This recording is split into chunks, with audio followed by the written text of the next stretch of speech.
Assalamualaikum warahmatullahi wabarakatuh. Halo Sobat Ritma, kembali lagi di Ritma Edukes, podcast edukatif dan inspiratif dari UKM Ritma Uinam.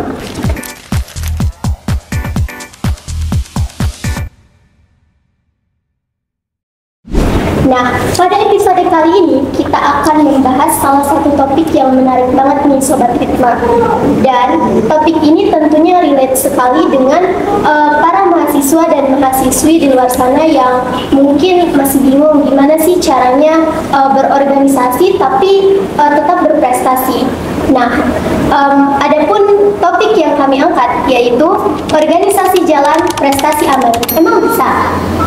Nah, sebelumnya perkenalkan, nama saya Nurul Ilmi selaku host yang akan menemani kalian di episode kali ini.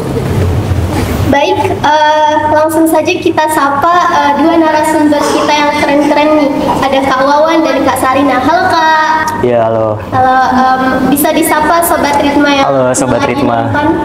Oke, apa kabarnya nih Kak? Alhamdulillah baik. Alhamdulillah. Apa kesibukannya akhir-akhir ini Kak? Dari kawan dulu. Kalau saya lagi skripsian, berhubung saya mahasiswa akhir, jadi ya sibuk skripsian aja sih. Kalau boleh tahu nih Kak, apa sih jurusan Kak Wawan supaya Sobat Ritma di rumah bisa lebih mengenal lebih dalam tentang Kak Wawan dan Kak Sarina? Baik, sebelumnya background saya dari jurusan Fisika, Fakultas Sains dan Teknologi Angkatan 2021. Kalau Kak Sarina? Oke, baik. Terima kasih.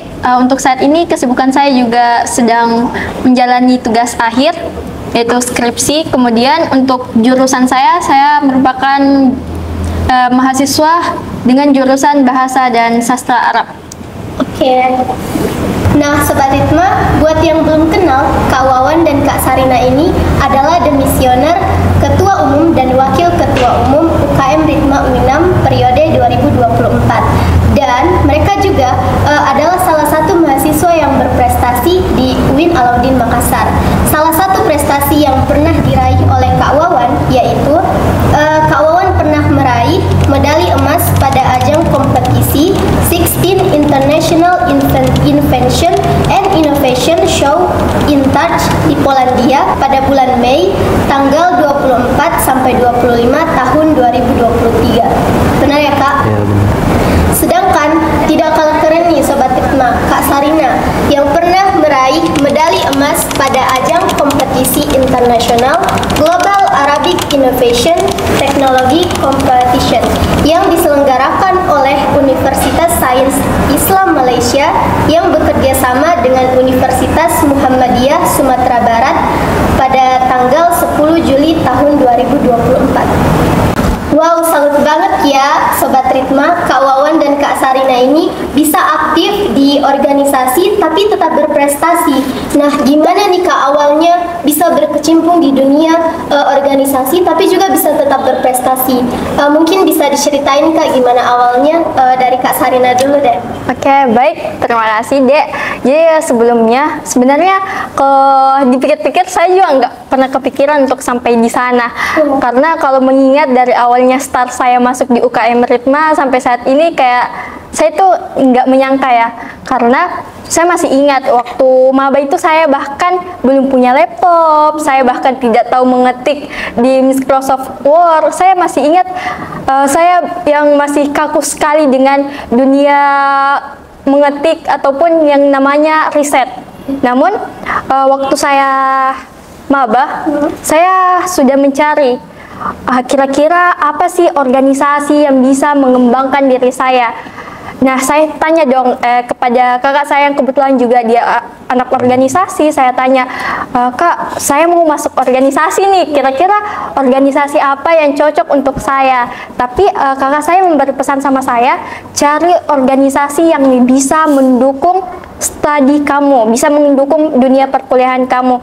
Nah, dari situ, jadi bisa dibilang UKM Ritma ini organisasi pertama saya loh. Wow. Iya, jadi saya daftar di UKM Ritma. Awalnya saya juga insecure melihat bagaimana para alumni, bagaimana prestasinya kakak-kakak, wah keren banget. Sedangkan waktu itu saya masih ingat, saya belum memiliki prestasi apapun di Begitupun di sekolah saya sebelumnya itu saya belum pernah mengikuti organisasi.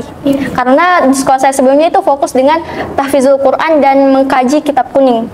Jadi buat teman-teman yang mungkin merasa, saya nggak cocok nih masuk UKM Ritma, ya yuk coba masuk UKM Ritma. Kalau menurut saya, dari pribadi saya, yuk dicoba. Karena menurut saya mungkin dari pengalaman coba-mencoba aja dulu, beranikan diri, ternyata nggak taunya kita bisa dari lingkungannya ya. Di UKM Ritma itu jujur saya mendapat lingkungan yang sportif, sehingga seperti lomba yang kemarin adik sebutkan itu, saya itu yang ikut lomba itu 2 kawan saya, Nur Ilmi dan Faiz yang juga ikut, dan itu juga dari anak UKM Ritma loh. Wow, keren banget nih Sobat Ritma.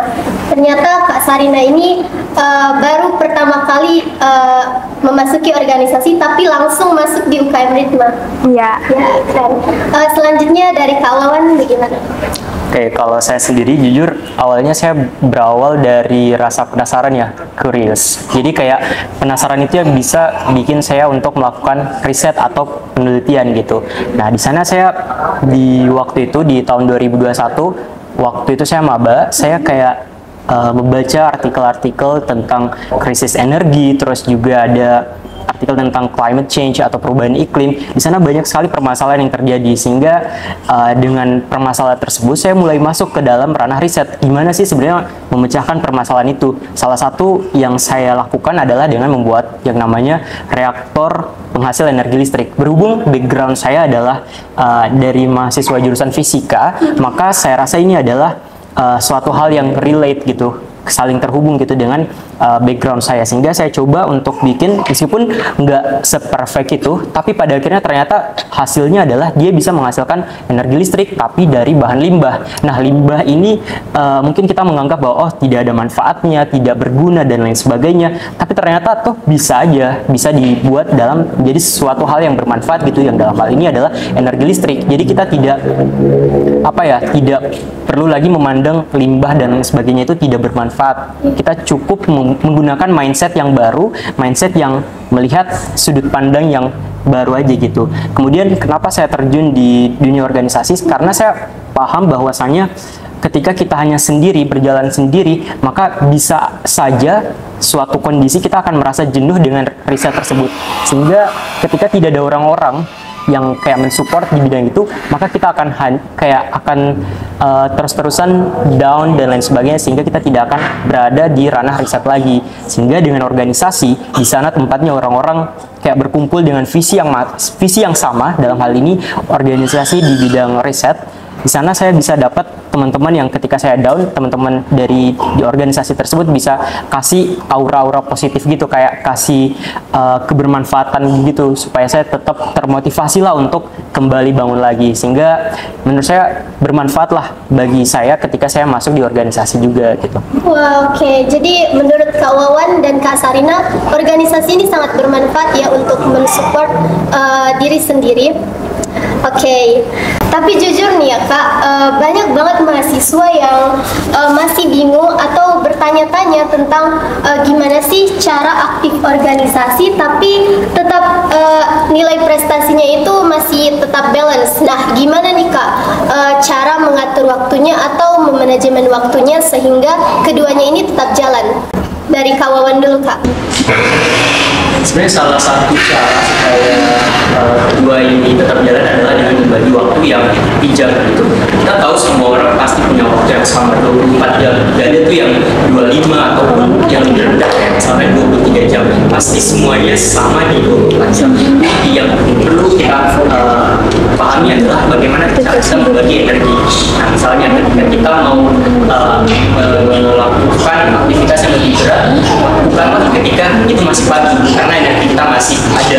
Beda halnya ketika kita sudah berada di fase di siang hari atau sore hari, itu energi kita udah sedikit. Dan kalau kita pakai untuk aktivitas yang lumayan berat, kayak mikir yang hal yang berat, itu bakal susah. Sehingga saya biasanya pakai aktivitas pagi untuk hal-hal yang lebih berat. Kemudian semakin ke siang dan sore itu udah nggak seberat itu pemikiran atau aktivitas yang saya lakukan. Dan satu hal yang penting menurut saya itu ya, organisasi itu justru bukan membuat kita semakin jauh dari prestasi dan karena saya join di organisasi khususnya di UKM Ritma ya, saya kayak semakin terhubung dengan lingkungan yang positif itu. Misalnya justru saya merasa bahwa dengan lingkungan lingkungan yang baik itu bukan berarti lingkungan yang bikin kita nyaman aja, tapi lingkungan yang baik itu adalah lingkungan yang tetap bikin kita itu merasa harus terus berkembang, jadi harus terus bergerak, jadi kita tidak stuck di situ saja, jadi kita akan berkembang terus, tidak akan diam-diam atau kayak karena merasa nyaman jadi kayak cuma situ aja. Oke. Dari Kak Sarina nih Kak, bagaimana tanggapannya tentang cara atau tips memanajemen waktu yang baik? Oke, baik. Kalau dari saya sendiri itu yang mungkin kita lihat dulu, kita tentukan apa prioritas kita. Kemudian kan biasanya pasti mahasiswa punya smartphone ya semuanya. Ya, kita bisa catat dari malam hari apa sih kegiatan kita besok harinya. Jadi kita udah persiapin nih apa-apa aja kegiatan yang besok akan kita lakukan. Dan kita bisa tandai juga di tanggal-tanggal penting, misalnya akan ada event besar seperti apa, bagaimana. Karena saya percaya kalau misalnya kita tidak disibukkan oleh kebaikan, kita akan disibukkan oleh keburukan. Nah, seperti itu. Oke.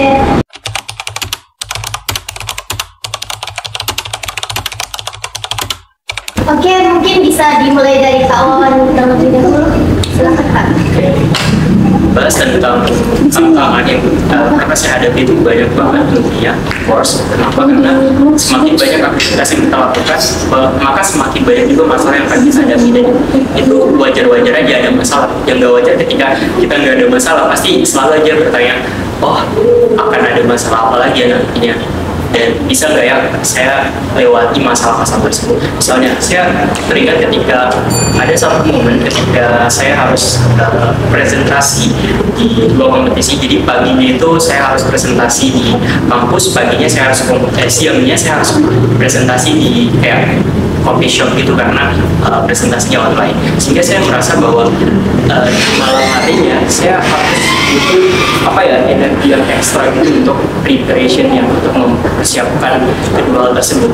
Dimana teman sangat terbagi kan. Disitulah saya mulai coba bagaimana caranya saya harus melatih diri saya sejauh-jauh hari mungkin, jangan sampai pada last minute atau hari-hari mendekati. Sehingga semua itu sudah saya persiapkan jauh-jauh. Jadi gak yang dalam satu hari udah selesai, enggak, karena itu butuh waktu, itu butuh spend more time gitu. Sehingga menurut saya semua itu butuh persiapan lah. Dan kalau misalkan kita juga tetap kayak merasa gagal, ya udah it's okay, itu jadi pembelajaran bagi kita, dan next kita bakal bisa jauh lebih siap gitu untuk menghadapi tantangan-tantangan yang lebih besar. Bahkan kadang kayak sometimes saya juga ketika ada masalah yang datang, saya bilang hanya masalah ini. Kemarin saya udah menghadapi masalah yang jauh lebih besar dari ini, jadi ya udah it's okay, diterobos aja gitu. Nah, kemudian Kak Sarina bagaimana Kak? Baik, tentunya dari semester 1 sampai 8 tentunya banyak tantangan ya yang dirasakan sebagai mahasiswa. Mahasiswa tentunya banyak banget. Sebenarnya saya teringat ketika di prode sebelum 2023 lah lebih tepatnya, saya sempat pengen berhenti di UKM Ritma. Sempat pengen mengundurkan diri karena saking banyaknya kesibukan dan prioritas yang lebih tinggi tentunya, tapi tentunya di sini yang diperlukan adalah komunikasi. Jadi saya komunikasikan. Waktu itu saya belum bisa bawa motor, saya masih ingat saya belajar di UKM Ritma malah kalau misalnya ada event besar gitu yang nginap gitu, saya malah diajarin sama kakak-kakak yang ada di UKM Ritma. Dan sekarang Sarina sudah bisa bawa motor. Iya, saya masih ingat sekali waktu itu. Berarti ini berkat masuk di UKM Ritma ya Kak? Iya, berkat usaha juga sih. Okay. Ya, usaha. Terus diajarin sama kakak-kakak di Ritma juga. Jadi kalau menurut saya dari tantangan-tantangan yang kita hadapi itu jangan dijadikan beban. Karena kalau misalnya dijadikan bebannya malah tambah jadi berat gitu. Yang perlu kita lakukan itu salah satunya itu kita komunikasikan sama yang berkepentingan, ataupun kita bisa komunikasikan mungkin sama yang udah pernah mengalami masalah kita. Nah mungkin dari situ kita bisa dapat saran-saran ya, sama yang mungkin saya bisa bilang itu yang paling penting ya kalau aku lihat untuk mahasiswa ya, banyak kejadian ya kayak tetap banyaknya tantangan yang kita hadapi, yang paling seru juga itu menjaga kesehatan mental. Oke. Wah, Sobat Ritma, mendengar jawaban dari kakak-kakak ini, mungkin kita bisa mendapat insight baru. Nah, selanjutnya Kak, ada pertanyaan atau special question dari Sobat Ritma. Jadi, terdapat 2 pertanyaan, satu orang satu Kak. Sebenarnya yang bertanya ini banyak Kak, tapi kami hanya memilih 2 saja untuk mengisikan waktu. Pertanyaannya dari Kak Sarina dulu ya. Halo Kak, aku anak tunggal dan yatim. Udah hampir tahun ketiga dan belum ikut organisasi apapun. Faktor terbesar karena nggak ada yang nemenin mama. Sekarang maksain daftar Ritma tapi masih ragu bakal lanjut atau tidak. Tolong insight-nya dong Kak, mending daftar atau gak usah ya Kak? Gimana tuh Kak? Baik, terima kasih atas pertanyaannya. Tentunya berat ya di situasi seperti itu, kayak kita pengen nemenin ibu-ibunya juga, tapi satu sisi juga kita pengen berkembang. Nah, mungkin buat adik yang sedang mengalami hal semacam itu, mungkin saran yang bisa saya berikan, kamu coba komunikasikan sama ibu, tanya apa sih tujuan kamu pengen masuk Ritma, bilang bahwasanya saya pengen mengembangkan diri, jadi bicarakanlah secara baik-baik buat ibunya itu merasa terlibat, bahwasanya ibu ini bisa mengembangkan potensi diri saya, bisa ini. Tentunya karena menurut saya ketika kita ingin melakukan sesuatu itu penting banget restu orang tua, karena dengan restu orang tua pasti saya yakin bakal memudah jalan-jalannya. Oke, jadi dia Sobat Ritma, harus segala sesuatu itu harus dari restu orang tua. Nah, untuk Kawawan nih pertanyaannya, terkhusus Kawawan, bagaimana tanggapan kakak terkait mahasiswa yang berprestasi saat wisuda yang hanya berdasarkan IPK, bukan berdasarkan hasil juara pada lomba-lomba nasional dan internasional? Menurut kakak ini adil atau tidak Kak? Kita lihat kondisi sekarang bahwa kampus itu selalu mengapresiasi prestasi akademik berdasarkan IPK, dan menurut saya itu wajar-wajar aja. Kenapa? Karena standar akademik yang selalu digunakan itu selalu berdasarkan kayak nilai gitu dari awal, selalu nilai dan lain sebagainya, sehingga mereka belum menemukan, kampus ini belum menemukan atau belum mengembangkan bahwasanya prestasi itu bukan hanya berdasarkan IPK. I mean kayak masih banyak loh prestasi yang bisa juga kita apresiasi, misalnya dari segi kebermanfaatannya bagi sosial, yang ini juga kayak menurut saya bermanfaat sekali lah. Terus juga ada yang di bidang kompetisi, riset dan lain sebagainya, ini bisa berdampak bagi kampus juga ketika ada mahasiswa yang aktif di bidang riset itu sendiri, sehingga menurut saya kampus masih perlu untuk mengembangkan lebih jauh lagi terkait dengan bidang-bidang yang perlu mereka apresiasi. Jadi bukan hanya berdasarkan IPK saja, tetapi juga ada dari aspek-aspek lain. Kalau bisa keduanya atau ketiganya, jauh lebih bagus lagi. Jadi kita bisa belajar IPK juga, kita juga bisa belajar kegiatan-kegiatan di luar dan lain sebagainya, supaya bisa balance lah atau seimbang antara kedua hal tersebut. Dan yang paling penting untuk kita ingat bahwasanya kita jangan pernah untuk selalu menginginkan untuk dipanggil di acara-acara formal dan lain sebagainya. Itu hanya bagian kecil saja, maksud saya masih banyak lagi hal-hal yang bisa kita dapatkan dari hal yang seperti itu. Maksudnya adalah kayak prestasi itu bukan sekedar kita dipanggil di acara formal, tapi ketika kita sudah selesai kegiatan itu pun masih ada karya-karya kita yang masih diingat oleh orang-orang. Jadi bukan hanya habis di acara formal tersebut, tapi masih ada nama kita akibat karya yang kita bikin pada saat perkuliahan, pada saat di luar perkuliahan, yang sampai saat ini masih diingat oleh orang-orang.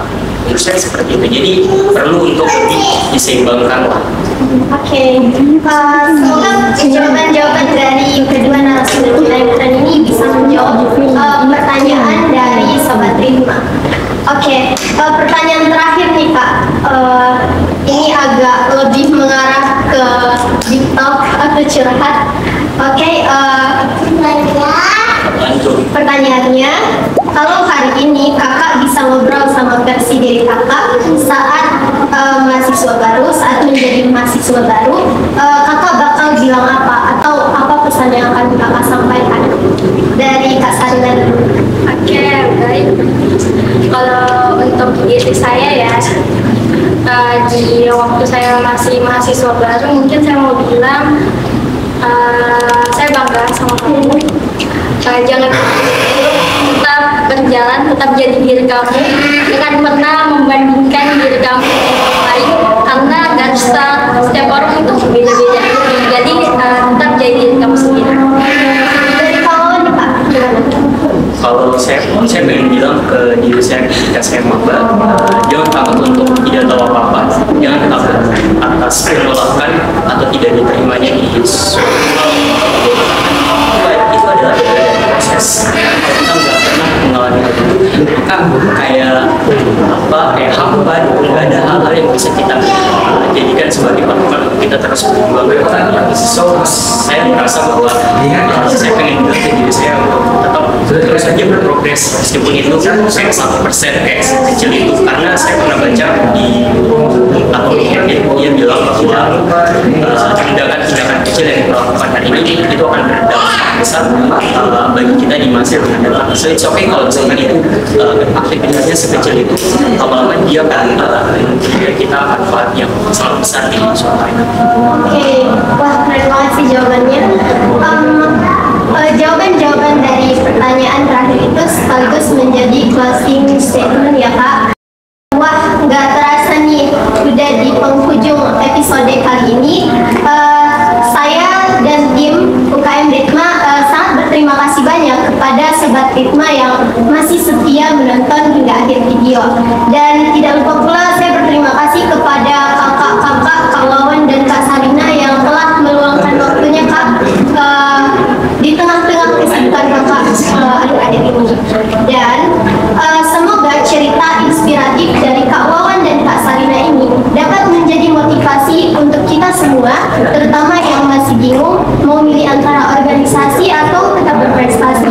Kuncinya adalah tetap berusaha dan tetap memanajemen waktu yang baik. Oke, terima kasih. Sekian dari kami UKM